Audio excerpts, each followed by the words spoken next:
Para a nossa segunda aula, nós abordaremos a sociologia clássica de Émile Durkheim. Durkheim, sociólogo francês, foi o primeiro grande sistematizador, após Augusto Comte, da sociologia. É conhecido como um dos pais da sociologia, um dos fundadores da sociologia, fundamentador principalmente de sua metodologia, de uma das três grandes metodologias ainda hoje largamente utilizada pelos sociólogos e pela pesquisa sociológica. A sua teoria é denominada de funcionalismo de sociedade. Durkheim estava muito influenciado pela biologia do século XIX em suas noções de evolução e progresso, principalmente através de Spencer e Darwin. E essas noções da biologia, a biologia como uma das grandes ciências do século XIX, exerciam uma grande pressão sobre a definição do objeto de estudo inicial da ciência ainda no século XIX. Durkheim, então, ele tem esse pioneirismo de ser um dos que vão separar um objeto específico de caráter social ante essa influência das ciências naturais.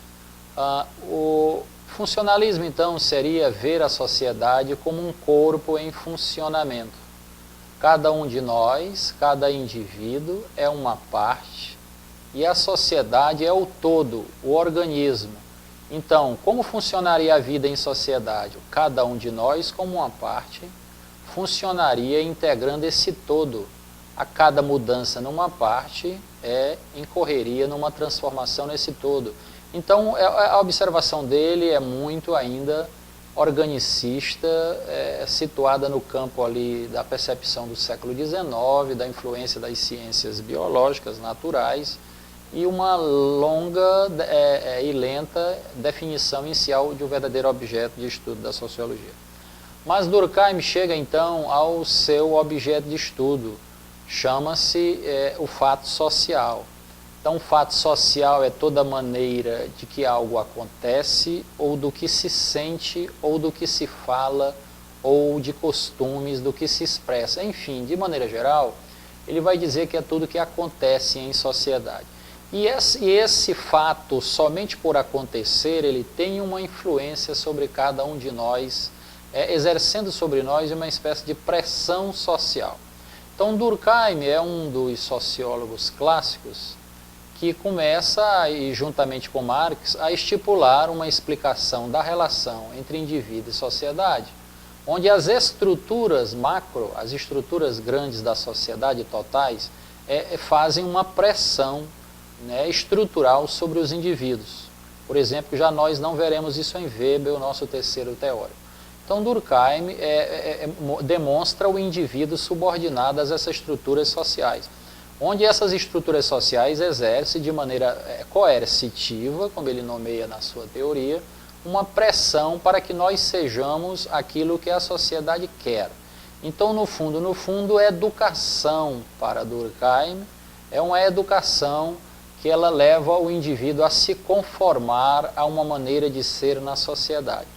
Nesse sentido, educação para Durkheim, já que a nossa disciplina notadamente está no campo da educação é esse ato de transmissão do acúmulo cultural das antigas gerações para as novas gerações, onde as novas gerações recebem todo esse acúmulo através de todo o processo de socialização que não acontece só na escola, mas na igreja, na comunidade, na vizinhança, em qualquer lugar. Então, Durkheim, de certa forma, situa muito o indivíduo como um ser passivo, que ele vai ficar recebendo, então, toda essa carga cultural acumulada de gerações passadas para as novas gerações. Nesse sentido, a sua educação tem uma função de conformar o ser em sociedade dentro daquele paradigma positivista a partir de Augusto Comte. Por quê? Porque o positivista, ele visa a ordem, ele visa o consenso, né?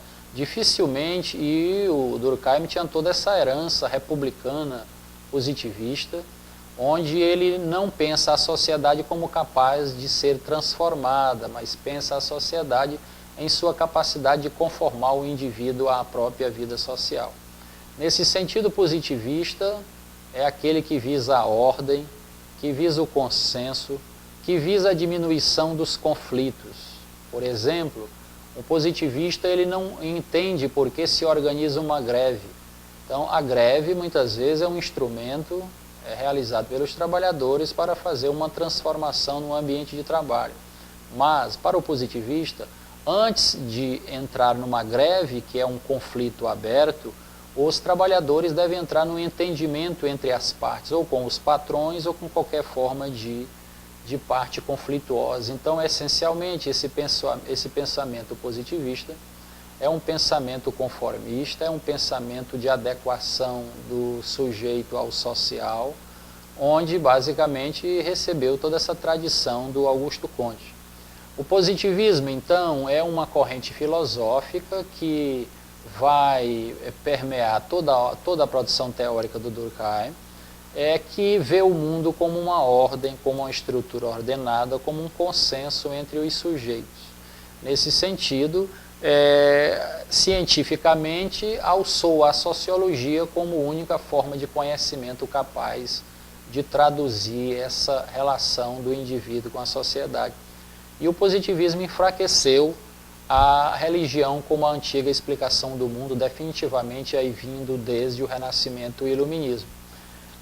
Para Durkheim, os fatos sociais acontecem então na realidade de maneira objetiva. Então, se um fato está acontecendo ali fora na realidade, eu posso observá-lo, e eu posso sistematizá-lo, e eu posso comentá-lo. Então, para Durkheim, aí depois nós vamos fazer um contraponto com Weber, que Weber possui essa ideia diferenciada.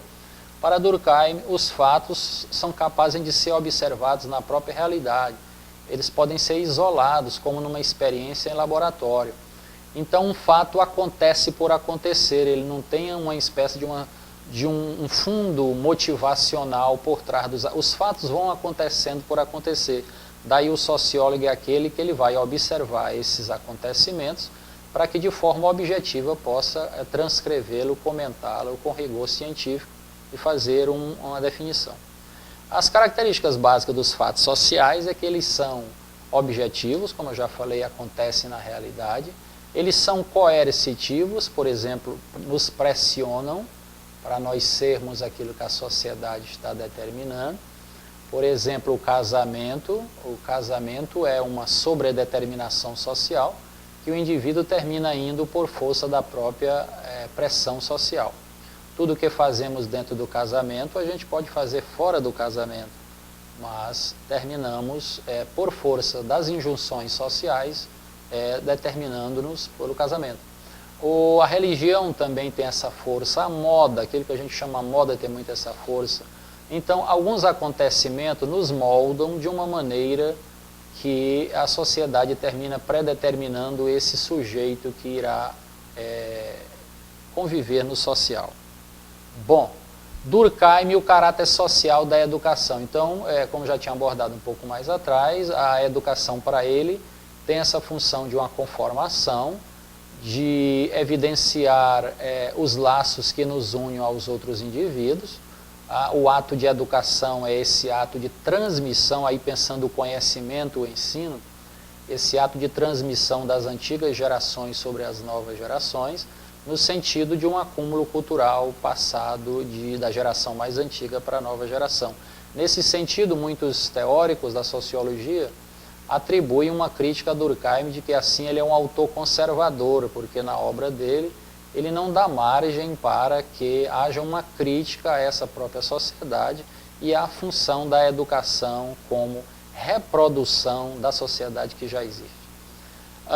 Indivíduo e sociedade, a socialização, a conformação, a acomodação. Então, basicamente, sua sociologia teria esse sentido de uma conformação do indivíduo no social. Os teóricos mais do século XX chamam toda essa herança da reprodução do social, ou seja, uma estrutura que não se pensa como transformação e apenas como conformação ao mundo. Alguns conceitos básicos de Durkheim também é preciso ser levado em relevo. Consciência coletiva é um conceito que é trabalhado demais. Então, consciência coletiva são todas essas determinações que o social nos impõe para que a gente termine aceitando a sociedade como regra estabelecida. Então, eu tenho por consciência coletiva que devo respeitar pai e mãe. Eu tenho por consciência coletiva que devo respeitar as leis. Eu tenho por consciência coletiva que as relações amorosas devem ser intermediadas por permissão, por consentimento. Eu tenho por consciência coletiva que devo respeitar as tradições. Então, a consciência coletiva são todas essas sobredeterminações que se impõem sobre nós na socialização. Também ele foi um dos teóricos que, para explicar o passado e o presente, ele se referiu ao passado muito preocupado com o que fazia as pessoas se unirem. O que fazia as pessoas se unirem nas sociedades tradicionais? Via de regra, havia uma mesma tradição, uma mesma religião e muitos laços de parentesco, principalmente ligado aí à sua antropologia junto com Marcel Mauss. Então, basicamente, ele vai chamar essa união de solidariedade mecânica, mecânica no sentido de ter os mesmos interesses, como numa tribo de índio, todos os índios vivem juntos porque têm os mesmos interesses.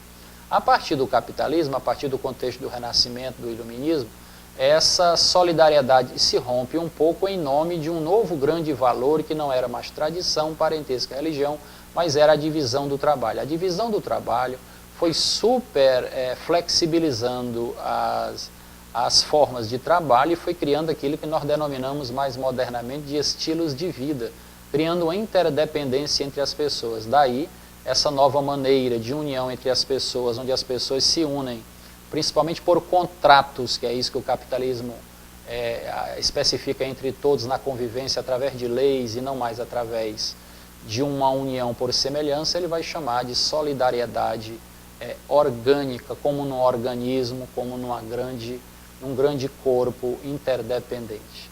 Também Durkheim nomeia que de tempos em tempos, em transições de séculos, em situações de revolução, pelo qual de quando em quando o mundo vive, a sociedade entra num estado chamado anomia. Anomia é um quadro, vem do latim a, sem nomia, normas. Sem normas é, momentaneamente, em algumas sociedades, estados onde a sociedade está desregrada, sem normas sociais e há muitas disjunções e há muitos fatos que saem do controle da própria sociedade.